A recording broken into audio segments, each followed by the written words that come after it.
Suscríbete a nuestro canal TVC Play y activa las notificaciones.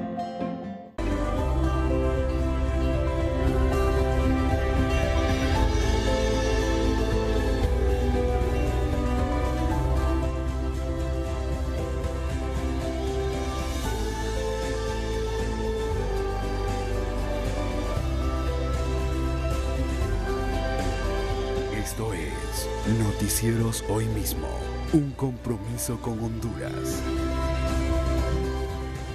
Buenas noches televidentes de Noticieros Hoy Mismo. Las noticias inician desde aquí de Roatán, Islas de la Bahía, en donde enrolamiento está en función acá en Roatán y ya es la segunda comunidad que está visitando este importante proyecto para que los ciudadanos puedan obtener su nueva tarjeta de identidad.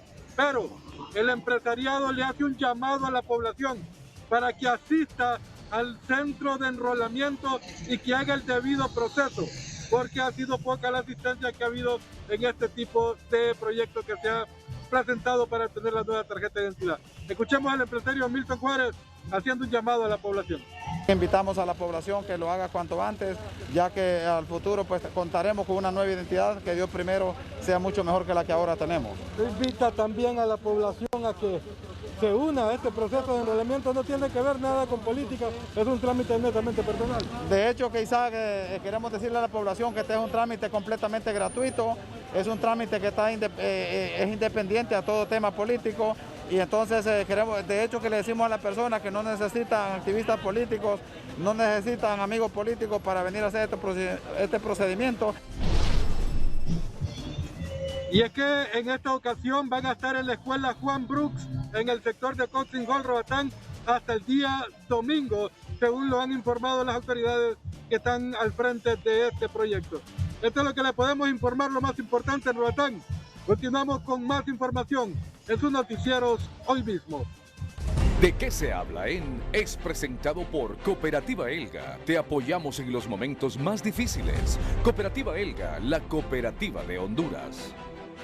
Tunota.com, Honduras. Aerolíneas deben permitir resultado de pruebas rápidas y no solo PCR a extranjeros que ingresen a Honduras. Honduras reactivó entre el 10 y 17 de agosto los vuelos nacionales e internacionales en medio de la pandemia por COVID-19. El Universal México. Han muerto en el país 74 funcionarios víctimas de COVID-19. Prensa Libre Guatemala. Salud reporta otros 905 contagios de coronavirus en Guatemala y en total se registran 2.419 fallecidos. Prensa Gráfica El Salvador. Dictaminan que trabajadores de salud no hagan cola en establecimientos como bancos, farmacias, supermercados. La Prensa Nicaragua. Nicaragua expuesta a un rebrote de COVID-19 tras un fin de semana de aglomeraciones. La Nación Costa Rica.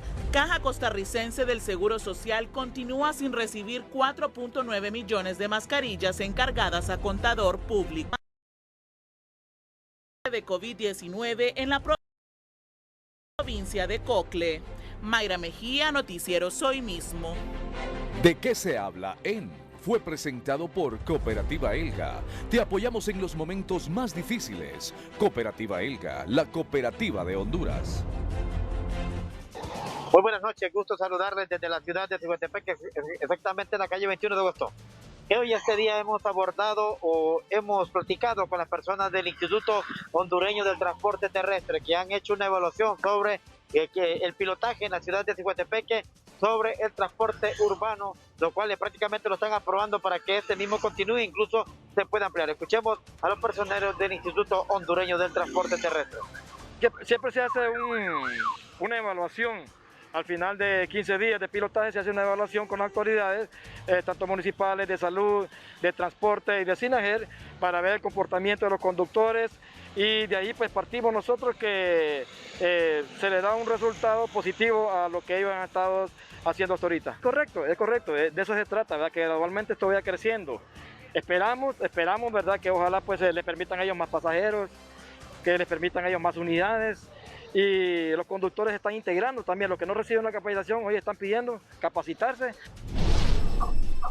Bueno, esto indica que va por un buen camino el pilotaje en la ciudad de Ciguatepec, como ustedes escucharon, de que se puede ampliar en cuanto a unidades y en cuanto a pasajeros también. Hay que destacar también que en este caso los propietarios de las unidades reportaron déficit en los primeros días, ahora ya se van nivelando las cosas, lo que indica que para ellos también va mejorando la situación. Desde aquí, desde la calle 21 de agosto de la ciudad de Tehuantepeque, continuamos con más informaciones aquí a través de Noticieros Hoy Mismo. El precio de los combustibles es presentado por Didemo. Trabaja seguro con Honda. Cuota mensual de 2.086 lempiras. Y llámanos al teléfono 2276-4999.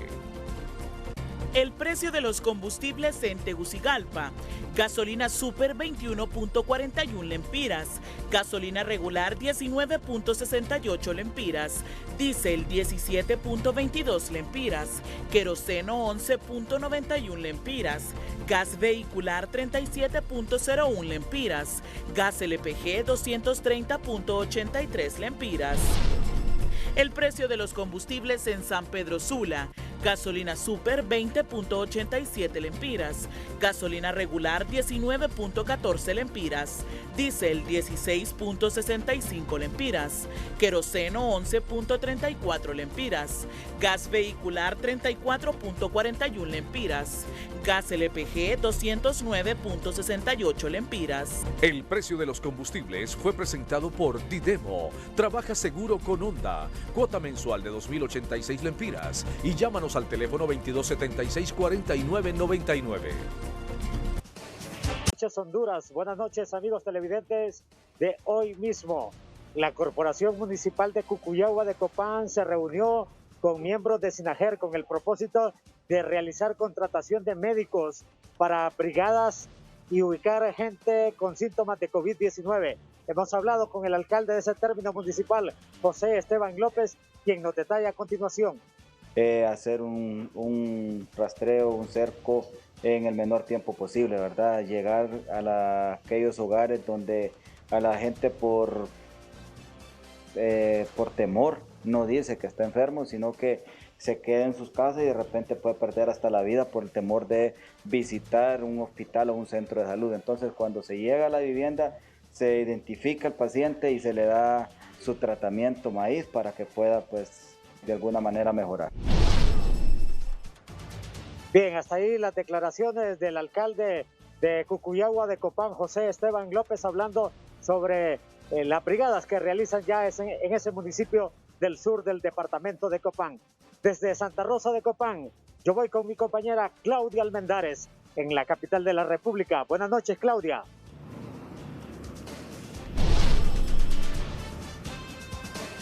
Muy buenas noches, Ramón, qué gusto es poder saludarle a través de Noticieros Hoy Mismo.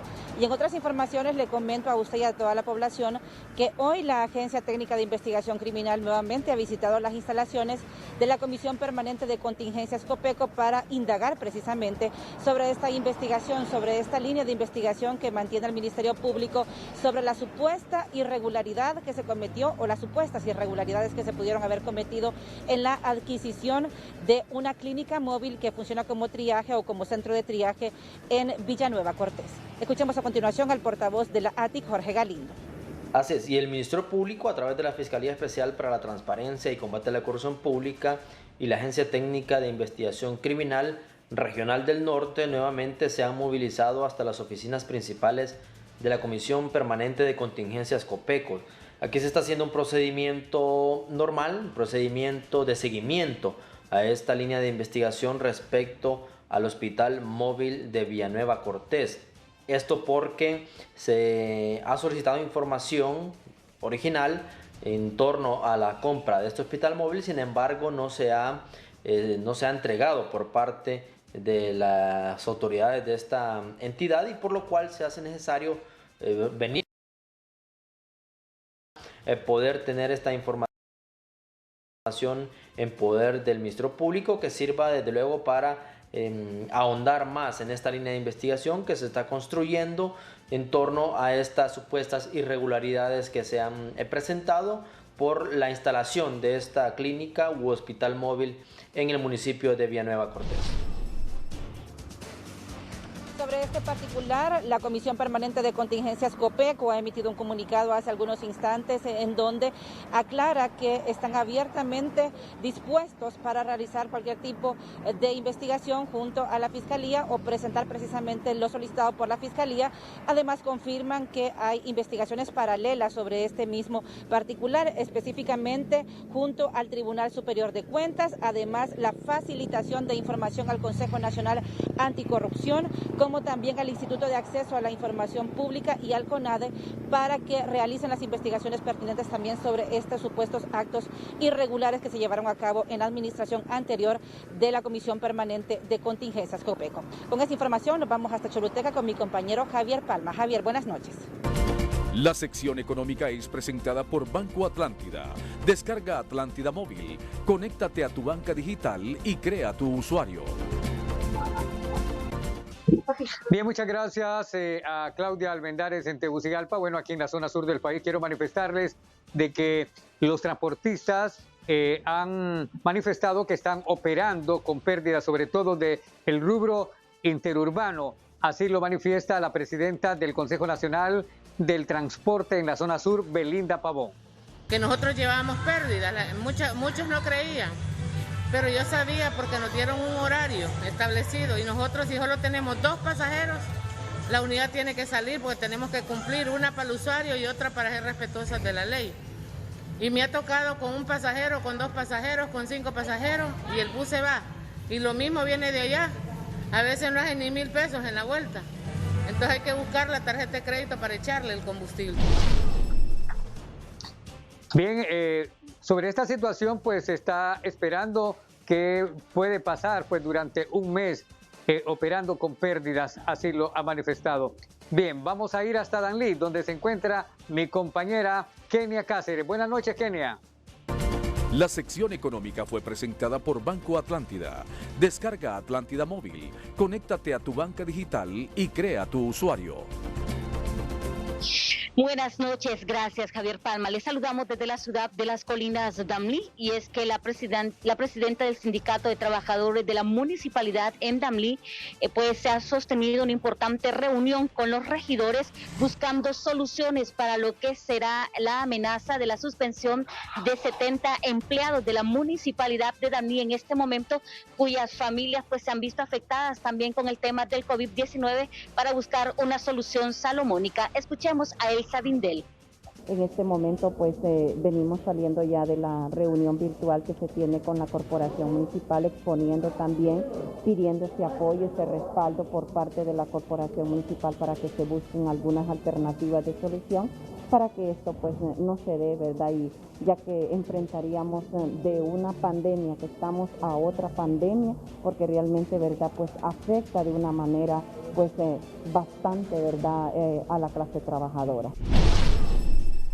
Bueno, es así que se espera por parte del Citramud poder tener una respuesta salomónica, ya que muchas de esas familias que van a ser suspendidas en este momento están atravesando la situación del COVID-19 y tampoco han recibido ningún tipo de apoyo por parte de la Corporación Municipal. Continuamos ahora con más información a través de su noticiero Hoy Mismo. La noticia positiva es presentada por Claro. El mundo está cambiando y por eso te damos los mejores beneficios al contratar tu plan postpago. Eduardo Rodríguez es un emprendedor que nació en el seno de una familia que se dedica al canto y su entrada económica depende exclusivamente de la música, animando en bodas y cumpleaños, pero la pandemia golpeó fuertemente las finanzas en el hogar. Mis papás ser músicos y estar pues su rubro detenido, pues estábamos pasando por dificultades económicas, así que como desde siempre me ha gustado cocinar y la cocina, entonces se nos ocurrió vender postres, ya que había sido algo que habíamos empezado a hacer aquí en la casa, como una actividad para la familia, y se nos ocurrió empezar a venderlos. Consciente de la crisis económica que atraviesan sus padres, este joven decidió iniciar la elaboración de pasteles y salir a venderlos a la calle. Hago hasta el momento pan de elote, pan de banano, pan de vainilla y hago los cheesecakes.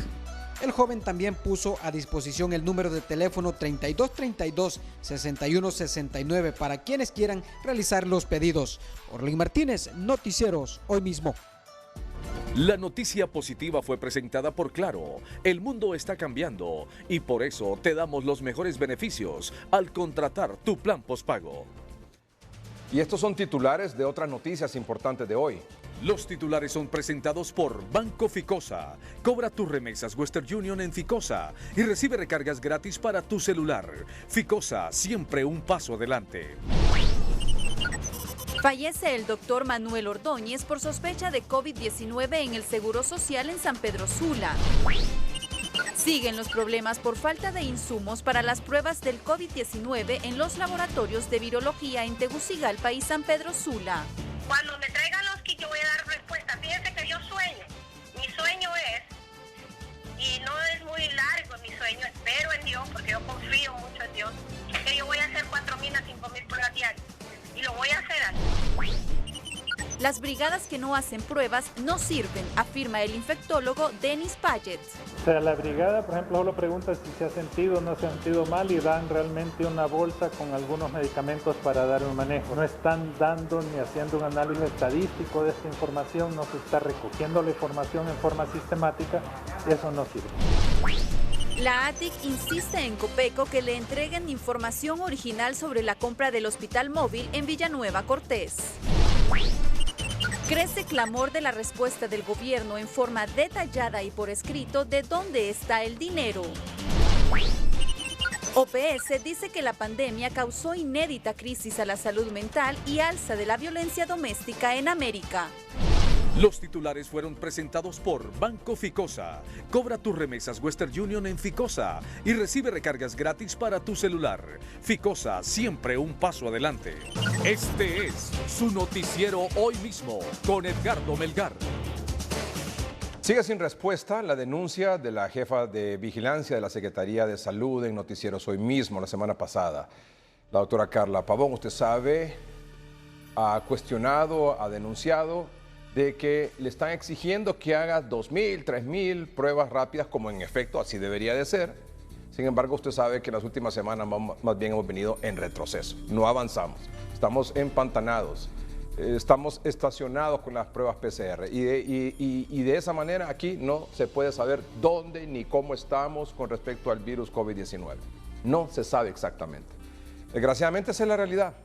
Bueno, pues la semana pasada, aquí en Noticieros Hoy Mismo, la doctora Carla Pavón dijo, por favor, tráiganos los kits para comenzar a hacer las pruebas. Hoy agregó y dijo, necesitamos hacer de 2.000, 3.000 a 4.000 pruebas diarias. Sin kits no podemos hacerlo. Bueno, hace casi una semana y no tiene respuesta.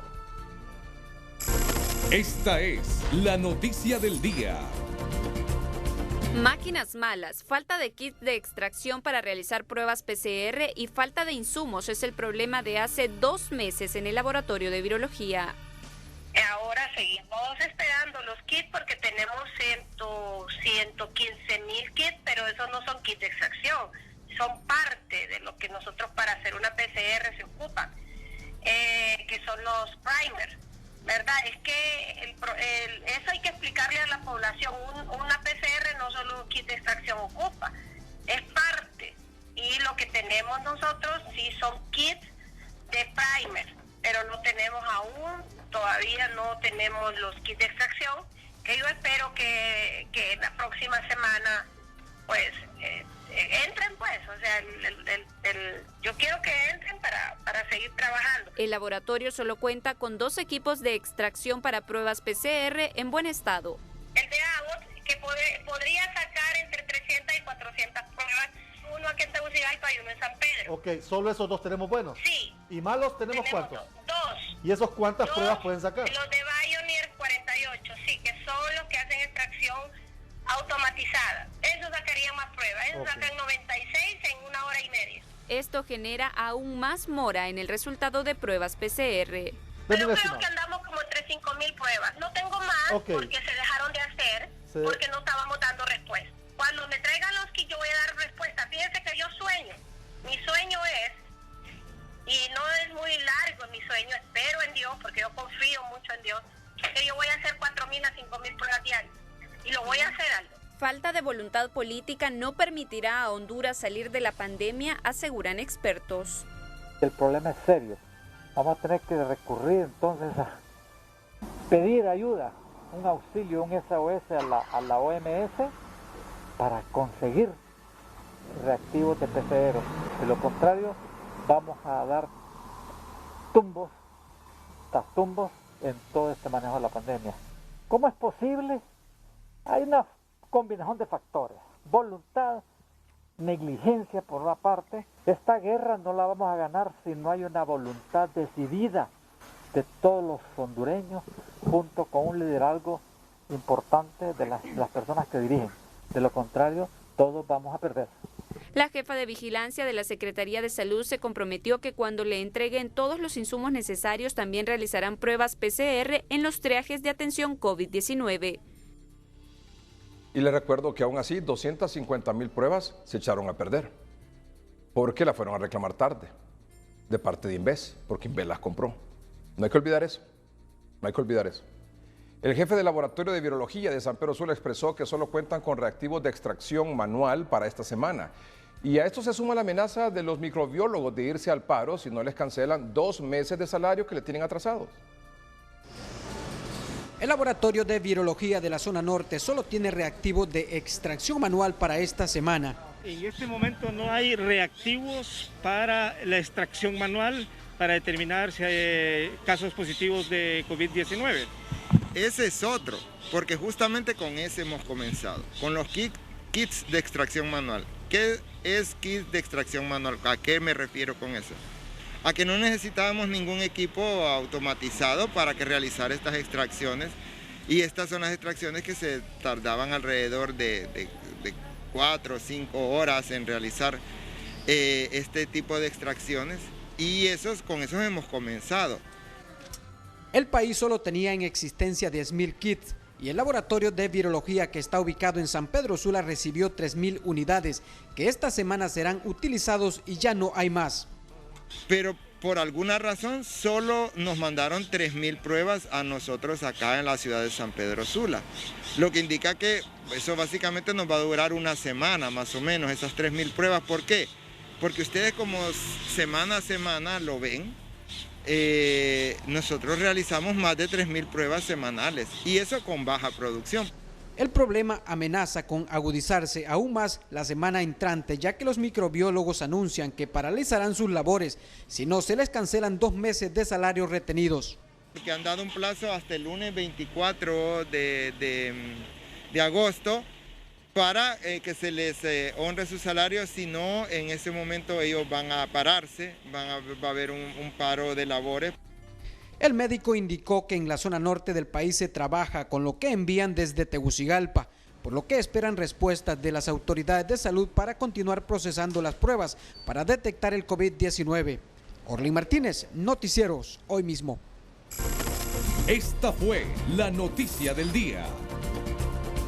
Lamentablemente, hoy falleció en el Instituto Hondureño de Seguridad Social en San Pedro Sula el doctor en Medicina General Manuel Antonio Gallardo, quien estuvo internado varios días en la unidad de cuidados intensivos. Fue remitido del Hospital María en Tegucigalpa. El galeno fue diagnosticado con COVID-19 en su ciudad natal, Danlí, y fungió incluso como director del Hospital Regional Gabriela Alvarado. También fundó varias emisoras en esa zona, en esa región del país.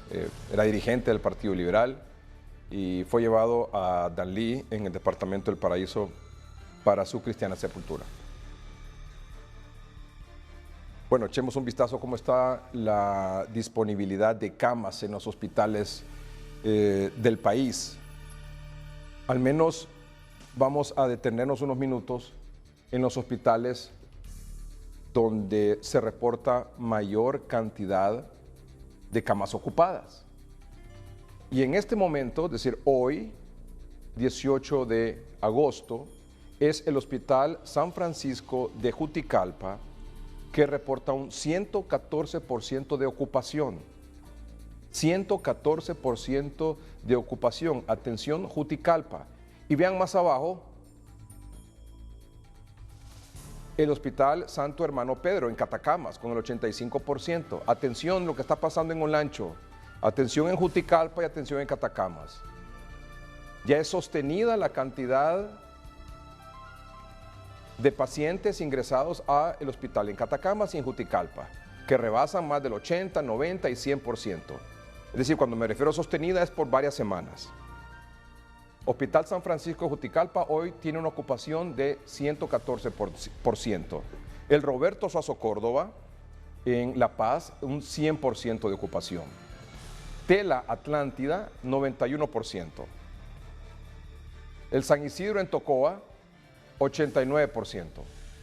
Roatán, Islas de la Bahía, 88%. Santo Hermano Pedro, Catacama, les decía, 85%. Manuel de Jesús Subirana en Lloro, 82%.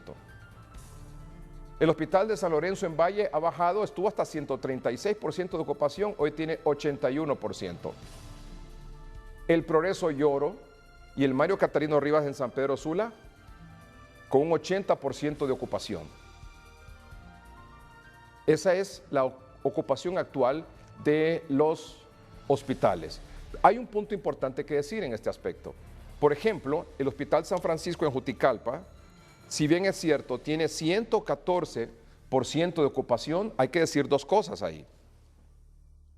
La primera es que este hospital, San Francisco Juticalpa, tiene habilitadas nada más 35 camas COVID. 35, y tiene 40 ocupadas. Tiene 35, tiene ocupadas 40. Habilitadas 35, ocupadas 40. Está un 114%. Son datos de la Secretaría de Salud. Estos son datos oficiales. ¿Qué está pasando ahí en Juticalpa? ¿Qué pasa con los centros de atención, los centros de estabilización, los centros COVID, los centros triaje? ¿Qué está pasando ahí? ¿Será que todos estos pacientes, los 40 que están ingresados esta noche ahí, con el transcurso del día han estado ahí? Todos son de cuidados, están con síntomas que necesitan estar ingresados en un hospital. O puede ser que no fueron al centro de triaje y es muy probable que quizás en el centro de atención estos pacientes bien quizás habrían recibido el tratamiento, medicamento y tal vez 1 o 2 días o algunas horas de atención médica y quizás estabilización de acuerdo a los síntomas. Pero para que el hospital tenga un 114% de ocupación, es que algo no está funcionando bien con el centro de atención ni con las brigadas médicas, si es que están haciendo ahí en Juticalpa. Porque el centro de atención es precisamente para no complicar, para no desbordar la capacidad que tienen los hospitales. ¿Cuál es el otro que está en la misma condición? Lo vemos, creo que es el Hospital de La Paz, que está con 100% de ocupación. Mostramos la gráfica. Vayan conmigo. El Roberto Suazo Córdoba está con un 100%. ¿Cuántas camas tiene el Roberto Suazo Córdoba para COVID? Tiene 17. Están ocupadas las 17.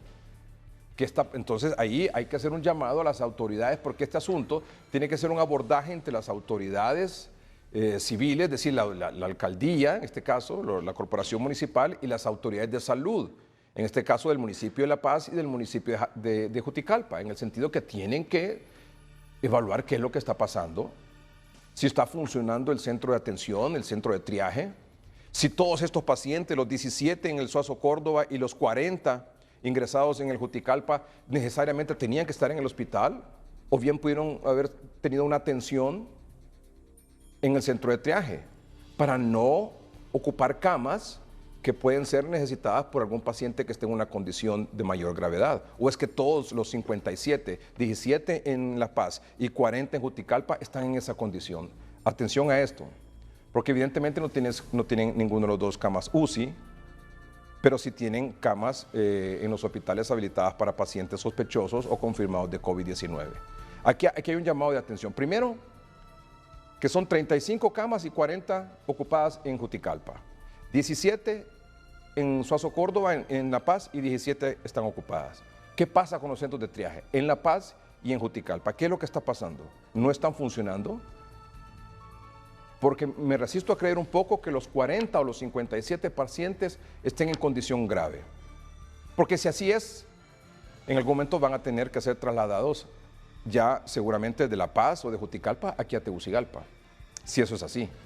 Si no, bien pudieron ser atendidos en los centros de triaje. Y si no están siendo atendidos porque los pacientes no fueron al centro de triaje, algo está pasando ahí. Yo creo que las autoridades civiles deben reunirse con las autoridades de salud en Juticalpa y en La Paz, y por supuesto en los otros municipios, donde vemos, por ejemplo, en Tela también, qué es lo que está pasando. En Tela tenemos la queja permanente de la falta de equipo de protección para el personal de salud, pero vemos que además de eso ya se está acercando nuevamente a un 100% de su capacidad. ¿Cuántas camas tiene habilitadas Tela? Tiene 23 camas, y en este momento tiene habilitadas 23 y están ocupadas 21 camas. Entonces, atención con esto. Este es un llamado respetuoso a las autoridades de las corporaciones municipales, en estos, por ejemplo, en Juticalpa, La Paz y en Tela, para que se acerquen a los hospitales, se acerquen a las autoridades de salud y juntos tomen decisiones viendo qué es lo que está pasando y si está funcionando o no el centro de triaje que han habilitado. Y si es que en realidad lo han habilitado o no, con todas las de ley, como debería de ser. Me he dado cuenta que hay alcaldes que nunca han visitado los hospitales de la localidad. Queja de los directores de los hospitales. Mire, aquí ni siquiera nunca ha venido el alcalde.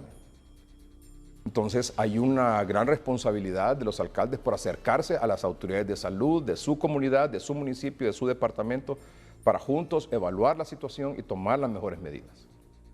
Varios sectores han reaccionado obviamente durante la última semana y media, sobre esta pregunta que está en el ambiente, ¿dónde está el dinero? Y piden detalle por escrito a las autoridades. De lo contrario, surgirá un movimiento similar al de las antorchas, así lo han advertido. En diferentes lugares del país han colocado la pregunta ¿dónde está el dinero? Honduras lo exige. Hay quienes consideran que el pueblo agarró conciencia. En virtud de que ha visto una forma descarada en la forma como el dinero ha sido mal manejado, por no decir otra cosa. Ustedes saben desde el momento pues que empezó el mascarillazo. Estas mascarillas, un empresario hondureño las ofreció a 40 lempiras, pero fueron compradas por el Estado a casi 200 lempiras. Mascarillas de papel. Fue la primera estafa contra el pueblo hondureño. Eso vino ¿a qué? A que los médicos, a que los empleados de salud fueron los primeros que en primera fila que fueran muriendo porque no tenían las medidas de bioseguridad necesarias. La falta de precisión del gobierno en el manejo de la crisis ha demostrado su falta de capacidad, según el diputado Juan Carlos Elvir. ¿Qué es lo que puede suceder en el futuro, dentro de unos años, cuando vengan los informes en el futuro? Que el dinero que sacaron de INPED se financió en la campaña electoral. Esa es la percepción que la ciudadanía tiene y que obviamente recurrirá y tardará 50.000 cosas, borrarán rótulos, borrarán memorias, pero no van a borrar de la memoria de la ciudadanía la percepción de corrupción que es parte del escenario que enfrentamos hoy. Mientras los diputados de Libre les recuerdan por qué la gente se pregunta dónde está el dinero. Y lo preguntan porque vemos que se compran hospitales cuyo valor es de 12 millones de dólares, ya es elevado, dicho sea de paso. Pero al final se terminan pagando 48 millones de dólares. La coima es de 36 millones de dólares. Si se hubieran comprado los hospitales al mismo precio, tendríamos 28 hospitales y no 7, que dicho sea de paso, apenas tenemos 2 y todavía no los podemos utilizar. La pandemia va pasando y los hospitales nunca estuvieron listos. El presidente respondió a la pregunta ¿dónde está el dinero? Se ha asignado 2.700 millones aproximadamente en lo que es salud, equipo de bioseguridad para los trabajadores de la salud, hospitales, equipo también para apoyar a los hospitales, a los centros de salud, compra de medicamentos, es decir, tratamientos y de igual manera también insumos médicos en general. Según expertos, la forma de aclarar precisamente dónde está el dinero no fue la correcta por parte del presidente de la República. La percepción de la ciudadanía es que se han robado el dinero y la forma de aclarar las cosas no es como lo hace el presidente de la República, que de palabras se pone a decir dimos tantos millones para esto, tantos para lo otro y tantos para lo otro.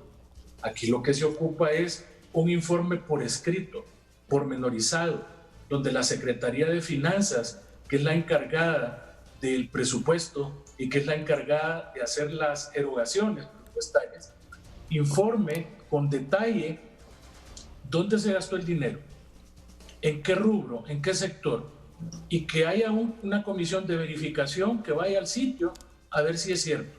Mientras hay quienes consideran que está resurgiendo un nuevo movimiento para pedir cuentas claras. Creo que estamos empezando a ver el surgimiento de un movimiento muy parecido al de las antorchas y que en la medida en que el gobierno torpemente acuda a la represión para que esto no prolifere ni se extienda, más bien va a actuar como el que le echa gasolina a un incendio. En las últimas horas en las redes sociales hemos visto a médicos con las camisetas ¿dónde está el dinero? En los hospitales públicos no está. Sigue muriendo más colegas, sigue muriendo más gente valiosa y trabajadora, ha posteado en su cuenta de Twitter la doctora Suyapa Sosa del Hospital Cardiopulmonar El Tórax. Jackie Redondo, Noticieros, hoy mismo. Vamos a un corte comercial, pero cuando regresemos vamos a hacer un análisis sobre el tema de las brigadas médicas. ¿Son o no son productivas? ¿Son o no una forma eficaz de la forma como las están realizando? ¿Son realmente un método eficaz para saber cómo estamos con respecto al virus? ¿Cómo estamos con respecto al COVID-19? Vamos a un corte comercial, no se lo pierda, ya volvemos. Bueno, 1.572 pruebas, 289. Estamos aquí con la licenciada Betty Contreras, ella es epidemióloga. Gracias por acompañarnos esta noche. Es un placer estar aquí. Muy bien, estuvimos aquí cuando, el 20 de mayo, ¿verdad? Así es, el 20 de mayo. Bueno, 3 meses después vamos a analizar qué es lo que ha pasado y qué es lo que no ha pasado con respecto al tema que abordamos, que era la necesidad de salir a la comunidad en la atención primaria, comunitaria, para contener el virus e identificar a los casos, por supuesto, tanto sintomáticos como asintomáticos. ¿Le parece? Así es, en busca del virus. Así es. Bueno, 1.572 pruebas, seguimos bajo de pruebas. Aquí no tienen que hacer menos de unas 3.000, ¿verdad? Así es. La doctora Carla Pavón dijo, mi sueño es hacer 4.000 a 5.000 pruebas. ¿Se cumplirá el sueño de la doctora Pavón? ¿Qué opina usted? ¿Por los vientos que soplan? No lo creo. Sí, es bien difícil. Bueno, pero está bien, la doctora se propone un objetivo, ojalá que lo pueda cumplir. Muy bien, 289 pruebas positivas en Cortés, 42 en Francisco Morazán. ¿Qué le dice eso? Que allá se están procesando pruebas, aquí no. Aquí estamos dejando de lado las pruebas. Así es, lastimosamente. ¿Y el porcentaje de positividad cuánto salió? Porque eran 1.572 y ¿cuántas salieron positivas? Un 42.7%. Con pruebas PCR, ¿verdad? Con pruebas 42%. PCR. Sí, está entre el 41 y 42 más Así o menos es. oscila el porcentaje de positividad. Bueno, vamos a hablar hoy sobre el tema de las brigadas médicas. Y nosotros hemos insistido aquí en el noticiero, con ustedes desde el 20 de mayo, cuando no se habían iniciado estas brigadas médicas. Es correcto. Porque comenzaron despuesito, ya en junio. Tanto los triajes como las brigadas médicas comenzaron en junio, es importante decirlo. Pues el 20 de mayo aquí con la licenciada Betty Contreras hablamos sobre la necesidad de ir con estas brigadas médicas, con los técnicos de salud ambiental, se llama, ¿verdad? Ambiental, Que ya están establecidos en el organigrama, en los protocolos de la Secretaría de Salud, en el interior del país, en los municipios, salir en esas brigadas a buscar el virus, para evitar de que ya los pacientes llegaran complicados a los hospitales y obviamente ocurriera lo que ocurrió, el tema de que los hospitales se desbordaron. Bueno, para que eso no ocurra, es importante continuar con el tema de las brigadas médicas, que nosotros consideramos que son como la columna vertebral del abordaje de la pandemia contra el COVID-19. Y una de las brigadas que yo sí quiero destacar y quiero mostrarle a usted y a nuestros amables televidentes que se han estado haciendo bien aquí en Tegucigalpa, porque aquí lastimosamente en Tegucigalpa hay dos tipos de brigadas. Las brigadas que promueve SINAGER, las que acabamos de ver que van a estar mañana en estas 6 colonias que anunciaron aquí, pero también están las brigadas que lleva a cabo en la región metropolitana, que dirige el doctor Harry Bock. Son brigadas totalmente diferentes, porque en las brigadas que promueve SINAGER toman la temperatura, toman la presión y revisan clínicamente si una persona está con algún síntoma y le dan el tratamiento maíz, lo cual es positivo, pero la cosa se queda a medias porque no hacen pruebas. Exacto. Y no se les da seguimiento tampoco. Por un lado. Sin embargo, las brigadas que sí hace la región metropolitana de salud, a cargo del doctor Harry Bock, de la Secretaría de Salud, como las que hace también la doctora Lesbia Villatoro en San Pedro Sula, sí son brigadas médicas integrales, porque hacen hisopado, cuando tienen, por supuesto, hacen pruebas rápidas, hacen vacunación también, incluso hasta vacunación canina, ¿sabe?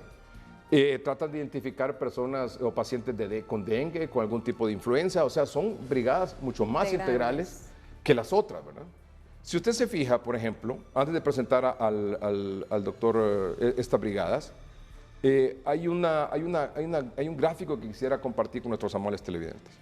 No lo dijo hoy la cadena de SINAGER con respecto a la cantidad de personas que han visitado. ¿Tenemos ese gráfico, por favor, para mostrarlo, si son tan amables? ¿Lo podemos mostrar? Ahí está, muy bien. Fíjese, amable televidente, y usted, licenciada Betty Contreras. Según las brigadas médicas de SINAJER, esta es información de ayer. Las personas visitadas lo redondeamos a 390,000. Esta información la dio ayer en la cadena de radio y televisión de SINAJER. Son más de 390,000, nosotros lo redondeamos a 390,000.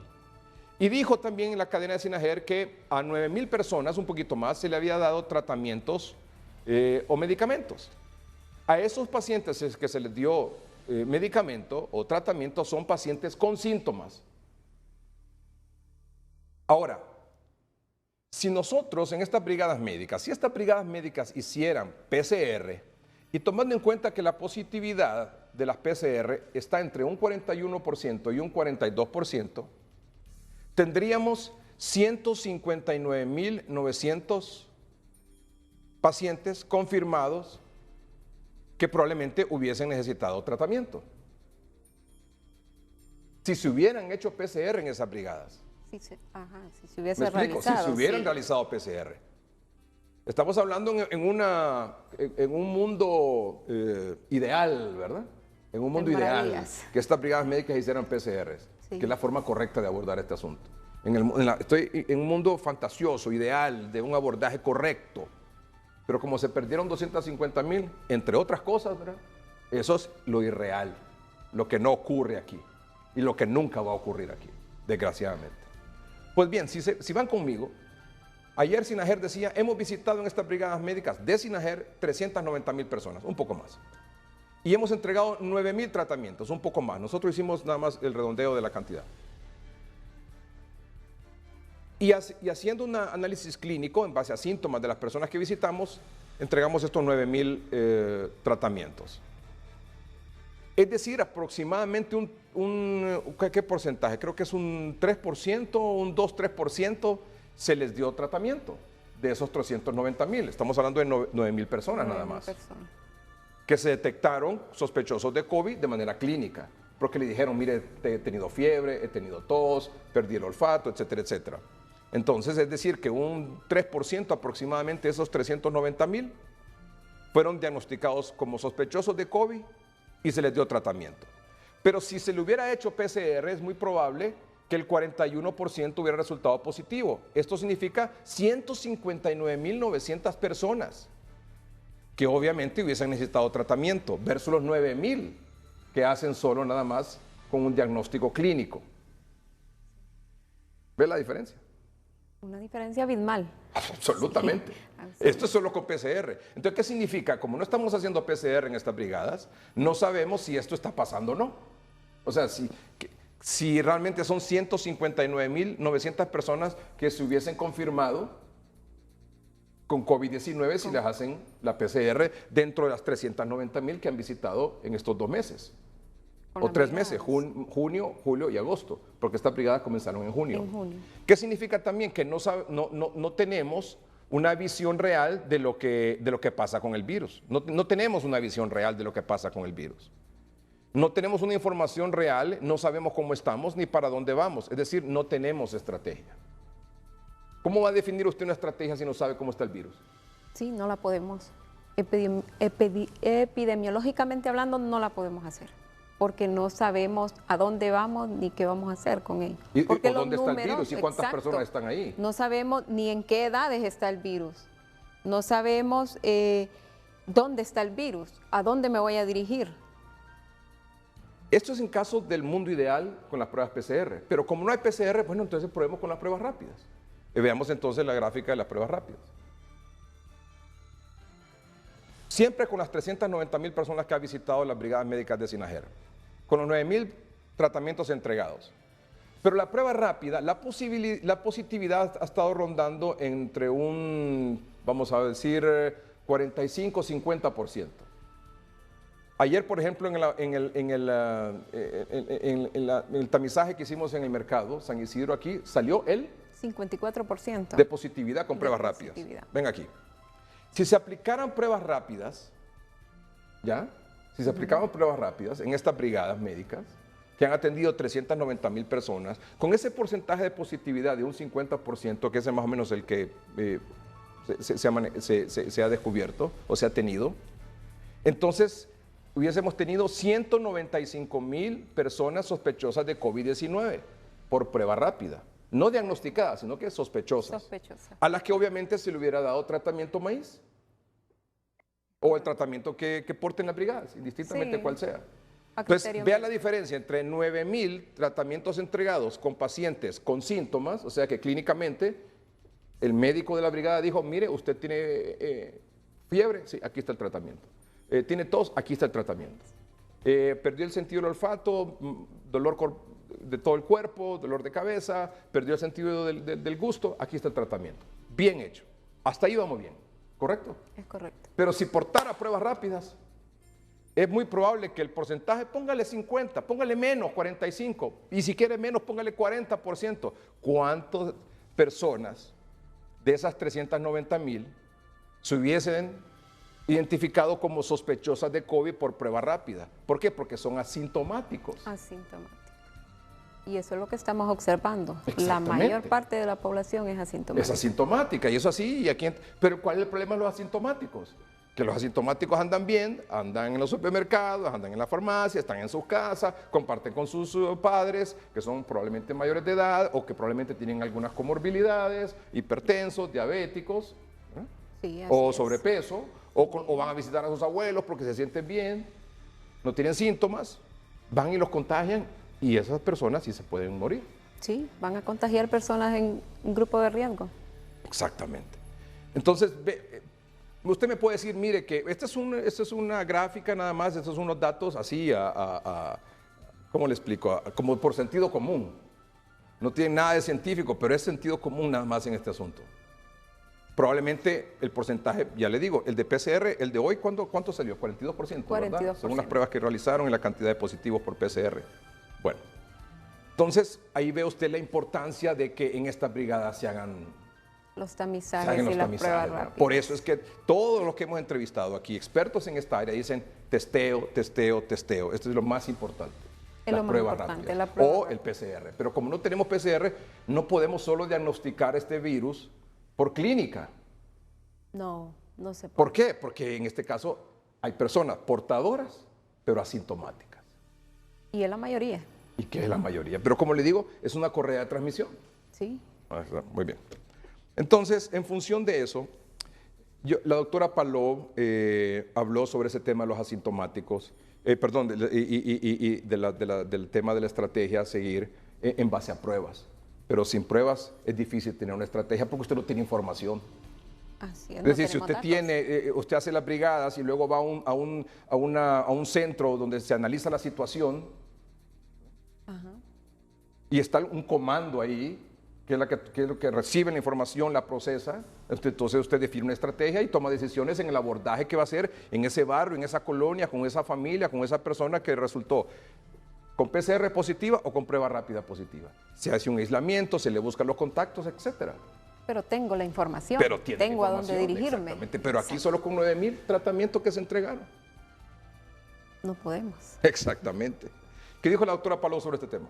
Yo creo que lo que necesita el pueblo hondureño, vuelvo y repito, es un plan estratégico definido en el manejo de los diferentes aspectos de la pandemia. Doctora, discúlpeme. Yo vengo escuchando eso desde abril. Discúlpeme que se lo diga, pero usted sabe que es cierto. Sí. Usted en 30-30 lo dijo en marzo. Cuando se acuerda que yo le pregunté y usted me dijo, llegamos un momentito, me dice, que el ventilador, cuando llega a UCIs, un paciente se nos muere y toca decidir a quién se le va a dar. ¿Se acuerda cuando hablamos de eso en marzo con usted, doctora?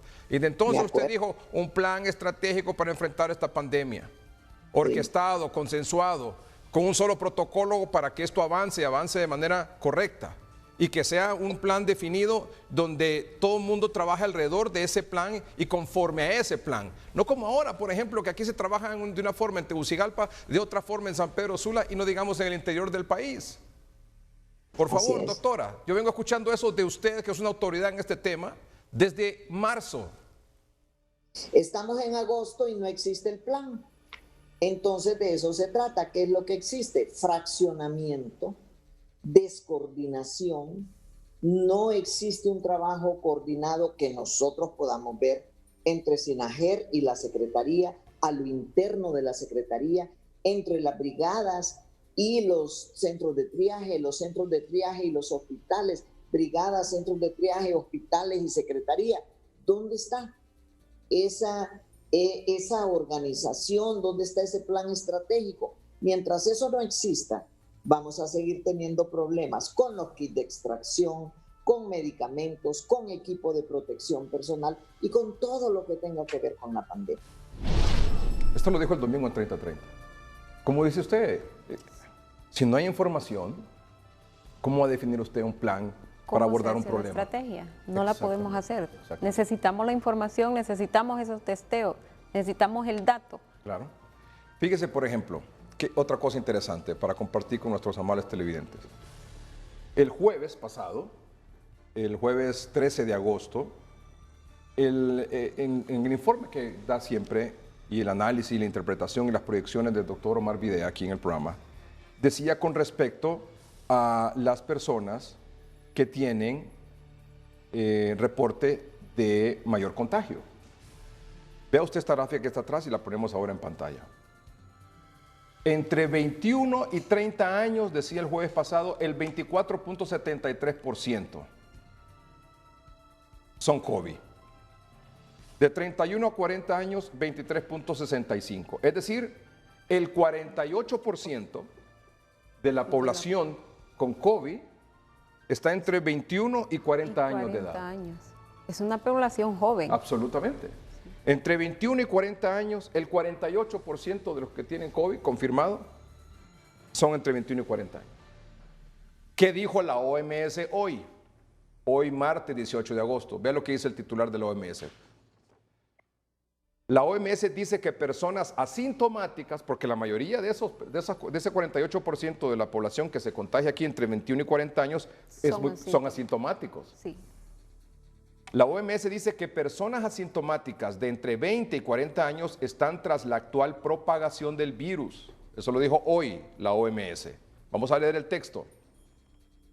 La Organización Mundial de la Salud expresó el martes su preocupación porque la nueva propagación del coronavirus esté impulsada por personas de 20, 30 y 40 años, muchas de ellas ignorantes de su infección, lo que supone un peligro para los grupos de población vulnerables. Atención a esto. Por eso es que siempre hemos dicho que mi principal preocupación aquí en el noticiero son los asintomáticos. ¿Por qué? Porque, como bien dice el texto, muchas de estas personas son ignorantes de su infección, o sea, no saben que están infectados. Lo que obviamente representa un peligro para los grupos de población vulnerable, que son las personas mayores de 60 años. Y son las personas que tienen menor conciencia. Salen a jugar partidos de fútbol, hacen sus reuniones y andan diseminando el virus. Y de todo nivel, de todo estrato social. Sí. De todo estrato social. La autoridad de la OMS o las autoridades dijeron este mes que la proporción de jóvenes entre los infectados había aumentado a nivel mundial, poniendo en riesgo a sectores vulnerables de la población en todo el mundo, incluidos ancianos y enfermos de zonas densamente pobladas con servicios de salud deficientes. Está hablando de Honduras, por supuesto, ¿verdad? Esa es nuestra realidad. Sí. La epidemia está cambiando, dijo el director regional de la OMS para el Pacífico Occidental. Las personas de 20, 30 y 40 años están impulsando cada vez más la propagación y muchos de ellos no saben que están infectados. Esto aumenta el riesgo de que se extienda a los más vulnerables. Eso podemos observarlo para el caso aquí de nuestro país. La población joven sale y va a infectar más que vive en hacinamiento. Sí. El hacinamiento, el virus se propaga rápido. Así es, absolutamente. Sí. Y como aquí no hay centros de aislamiento, sí, porque usted tiene COVID, lo mandan a su casa. O sea, me refiero si no tiene complicación, ¿verdad? Porque si no, puede ir a un centro de atención, un centro COVID o a un hospital, ¿verdad? Pero el aislamiento en casa lo estamos haciendo correctamente. Ese es el punto. ¿Cuántas familias tienen la posibilidad de tener un baño para esa persona aparte? Un cuarto solo para esa persona. Un cuarto para esa persona. Y si solo es uno, ¿y qué tal que fueran dos? Y alguien más que esté al pendiente de él. Sí, y que estén pendientes de ellos. Sí, con todo lo que eso implica, ¿verdad? Entonces, como hemos dicho aquí en el noticiero, y como lo confirmaba el doctor Videa en su análisis, entre 21 y 40 años en Honduras, el 48% de los contagiados de COVID. El 48%. Hoy la OMS dice lo mismo, nada más que ya a nivel mundial. Y lo que hemos planteado aquí, ¿cuál es nuestra principal preocupación? Los asintomáticos, precisamente por esto. Entonces, si en estas brigadas médicas, que son las que van casa por casa. Ajá, y preguntan, ¿tiene síntomas? ¿Tiene síntomas usted? No, no tengo síntomas. No tengo muy bien, muchas gracias. Déjeme tomarle la temperatura, aquí está.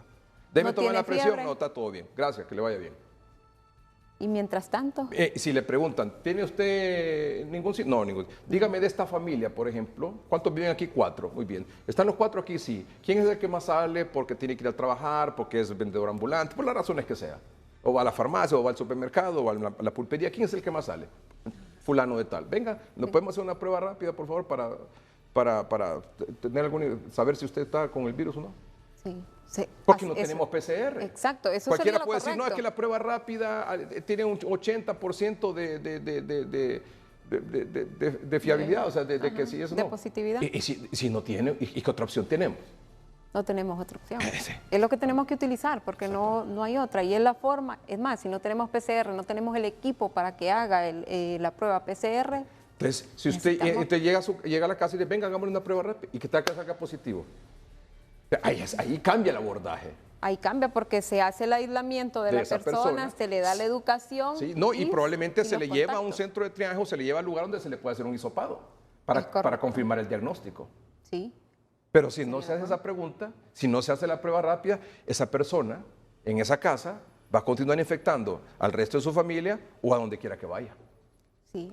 Y bueno, a todos los que lleguen a visitarlo también. Por supuesto. Porque eso se está viendo, la gente no para de llegar a visitarlo. Sí, sí. Bueno, ¿qué es lo que dijo el doctor Denis Payet? Es infectólogo, ¿verdad? El doctor Denis Payet. Veamos qué dijo sobre este particular del doctor. O sea, la brigada, por ejemplo, solo pregunta si se ha sentido o no se ha sentido mal y dan realmente una bolsa con algunos medicamentos para dar un manejo. Realmente no tiene realmente una respuesta adecuada. Esto no nos va a dar una información, no están dando ni haciendo un análisis estadístico de esta información, no se está recogiendo la información en forma sistemática, eso no sirve. Simple y sencillamente no sirve. Para la respuesta que debemos dar en salud, no. ¿Sí? Si no se hace es infectólogo, ¿no? O sea, ¿quién más que usted epidemiólogo están diciendo lo mismo? La doctora Palou también está diciendo lo mismo. El doctor Tito Alvarado está diciendo lo mismo. Es que no sirve de nada. La doctora Silvia solo Portillo el otro día aquí gente. dijo lo mismo. Entonces, dígame. No sirve de nada estarle preguntando a la gente solo si tiene Solo síntomas. por clínica. Ya ve usted, le puse el ejemplo, póngame la gráfica. De 390,000 personas que han visitado, que han atendido, a solo 9,000, es decir, un 2-3%. Se le dio tratamiento maíz porque dijeron que tenían síntomas. Por síntomas. Por síntomas. Que está bien, como le digo, está bien. Pero los asintomáticos. Peor es nada. Pero ¿y los asintomáticos? Si se hubieran hecho pruebas PCR, 41% es muy probable que le hubieran salido positivos porque esa es la tendencia que se ha mantenido en las últimas semanas, ese porcentaje de positividad. Estamos hablando de 159,900 personas. Miren. Sí. Quítele, de esas 159,000, quítele las 9,000, estamos 150,000 personas que se dejaron de atender, que es muy probable que estén contagiadas con el virus y que por prueba PCR se pudieron haber diagnosticado. Se pudieron haber diagnosticado. Y por son COVID, exactamente, porque ahora son asintomáticos. ¿Y con pruebas rápidas cuántas hubieran sido? 159,900 con PCR. ¿Y con pruebas rápidas cuántas hubieran sido? ¿Lo tiene? 195,000. Vaya, póngale menos, 180,000, que fuera el 40% de positividad. Tendríamos una respuesta. Tendríamos ya información de cómo estamos. Pero sin esa información es difícil. Es difícil. Yo no tengo nada, y yo quiero aclarar eso, yo no tengo nada en contra de la Brigada Médica, sino más bien nosotros lo hemos impulsado aquí con usted. El 20 de mayo hicimos una mire que tienen que hacer las brigadas médicas en todo el país, visitando casa por casa, barrio, colonia a nivel nacional. Nosotros dijimos que fueran integrales. Sí, integrales. Integrales, exactamente. O sea, no tenemos nada en contra de eso. Y reconocemos que el trabajo que se hace y los médicos que están ahí son gente comprometida, son muchachos que de muy buena fe están haciendo su trabajo. y que no tienen los insumos porque no se los dan. Si ellos les dieran los insumos, es como con la doctora Pavón, si a ella le dieran los kits de extracción, ella tuviera las 4.000, 5.000 pruebas que sueña hacer. Sí. Si estos muchachos de las brigadas médicas aquí que promueve SINAGER tuvieran los insumos, pues sería un trabajo más completo. Y yo he platicado con ellos, porque conozco gente que trabaja en esas brigadas, y me han dicho, y si no nos dan los insumos, ¿qué podemos hacer? Tiene razón. Sí, no hay más que hacer. No hay más que hacer. Vamos a un corte comercial, ya volvemos.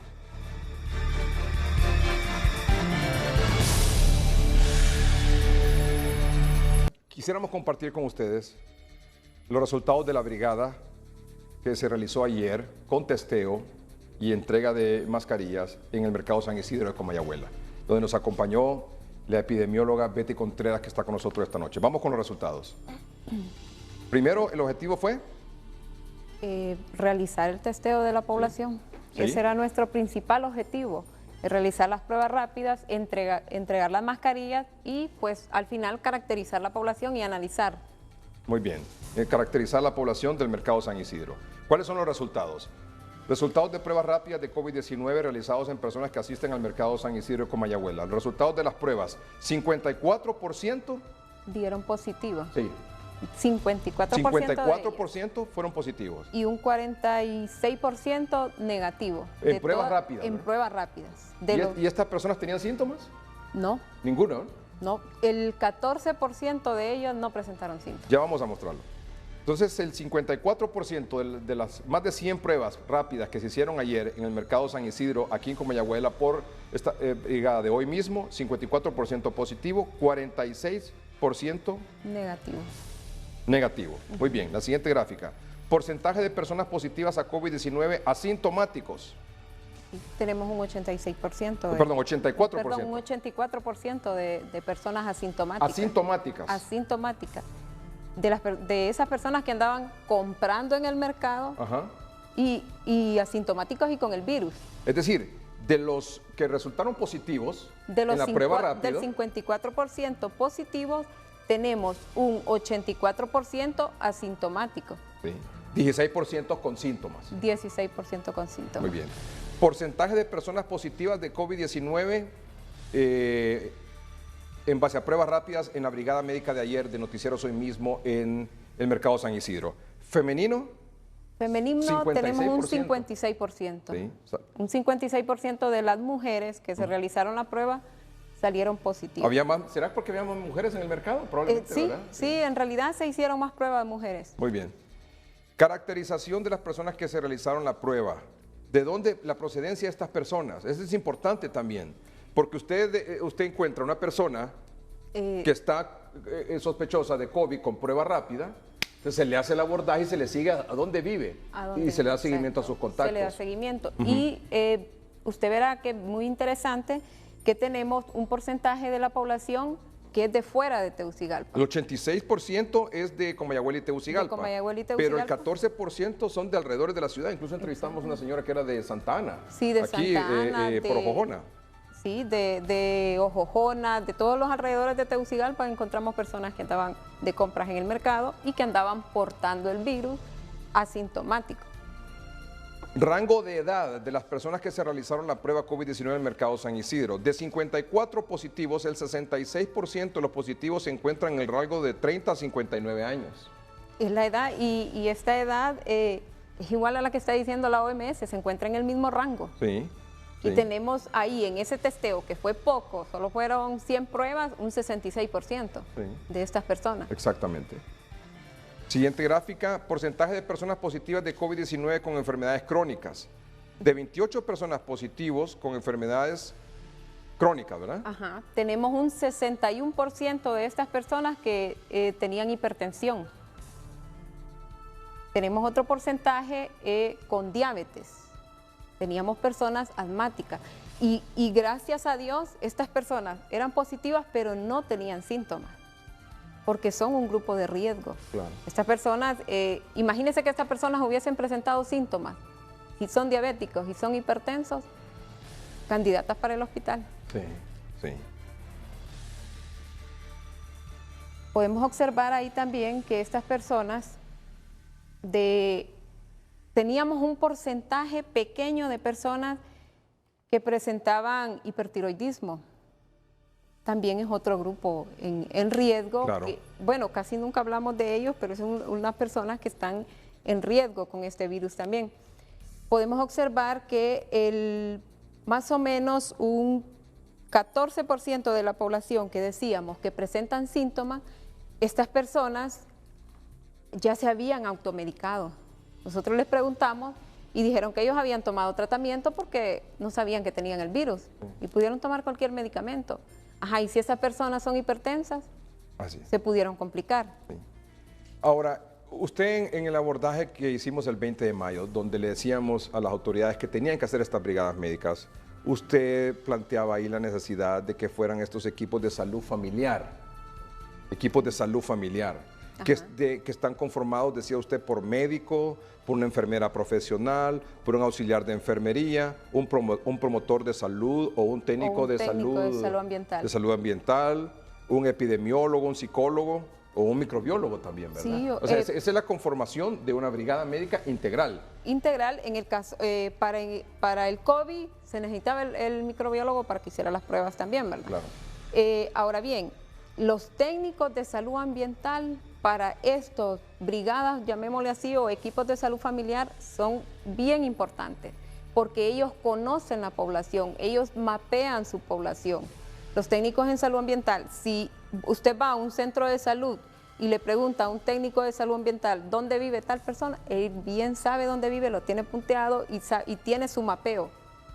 Se va y solo le pregunta al técnico. El técnico le dice, doña María vive en este lugar, vive en tal manzana, esta señora tiene una embarazada, aquí hay una puérpera, ellos conocen todo.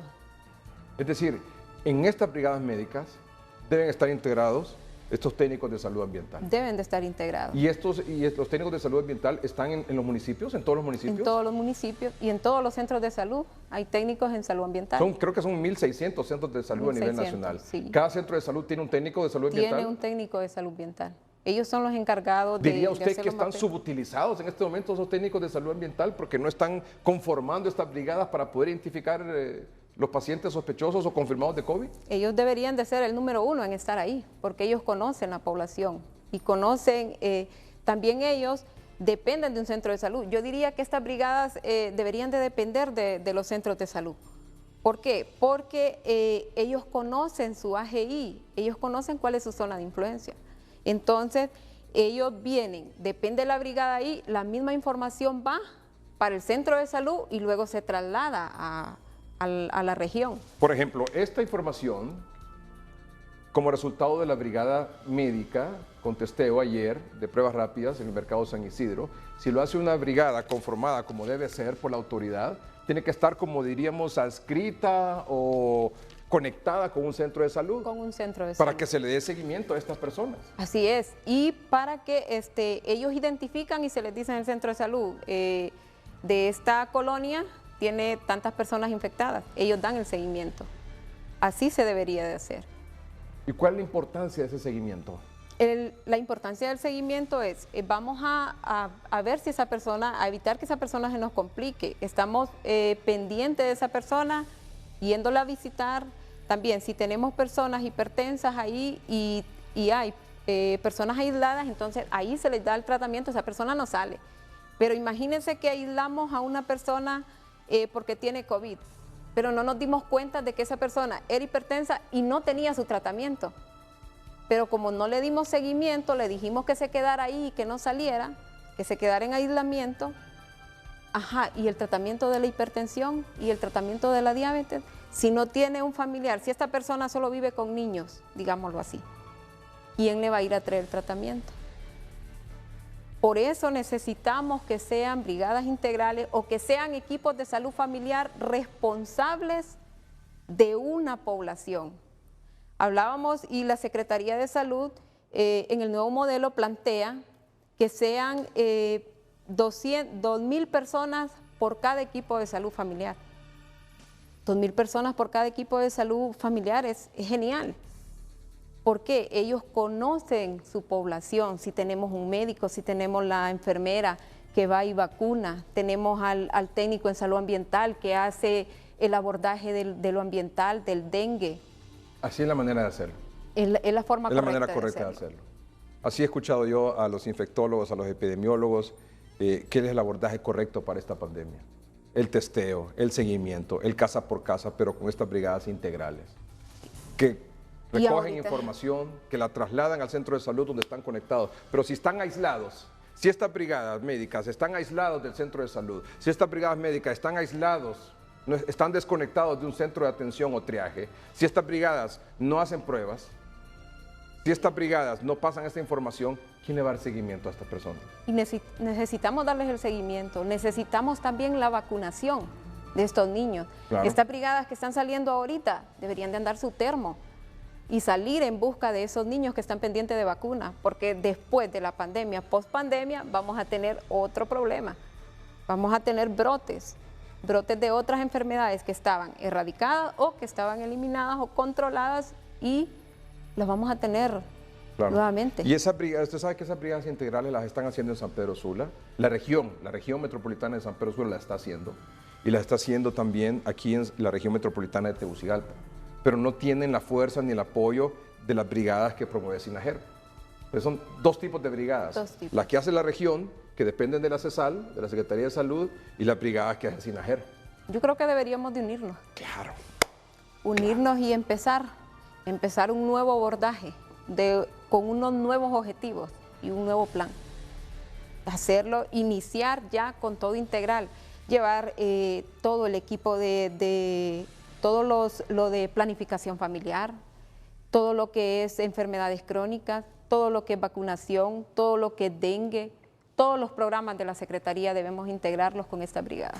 Muchas gracias, licenciada Betty Contreras, es epidemióloga y nos ha colaborado mucho en la brigada que se realizó ayer con la información que nos ha brindado esta noche a manera de conclusión del resultado de este evento, que nos satisfizo mucho, pero que nos preocupó mucho también. Sí, nos preocupó bastante. Y cómo descubrimos ahí los asintomáticos, ¿verdad? El 54%. Los asintomáticos. Y estas personas están llegando de compras a estos mercados, aunque ellos estén con todas sus medidas de bioseguridad en el mercado, pero son asintomáticos. Aquí lo que queda es pedirle a la población... ¿El mercado le toma la presión? Sí, perdón, le toma la temperatura. Y ahí está, ahí nomás. Como hacen en los supermercados, como hacen en los bancos, como hacen en las oficinas, le toma la temperatura y no saben si es asintomático. Sí, entonces lo que queda es que la población siempre ande con su mascarilla. Sí. Donde vaya a comprar, usted tiene que dudar mascarilla. De todo mundo ahorita. ¿Sí? Ya le dije, 195,000 de esas 390,000 personas atendidas por las pruebas por las brigadas médicas de SINAGER, 195,000 en pruebas rápidas hubieran salido positivos. 150,000 por PCR. O sea, y eso es aquí en Tegucigalpa. Usted tiene que dudar de todo el mundo. De todo el mundo. Ahorita todos somos sospechosos. El virus está en una transmisión comunitaria incontrolada. Transmisión comunitaria incontrolada. ¿Está de acuerdo conmigo? De acuerdo. Esto ha sido todo por hoy. Buenas noches. Que estén bien.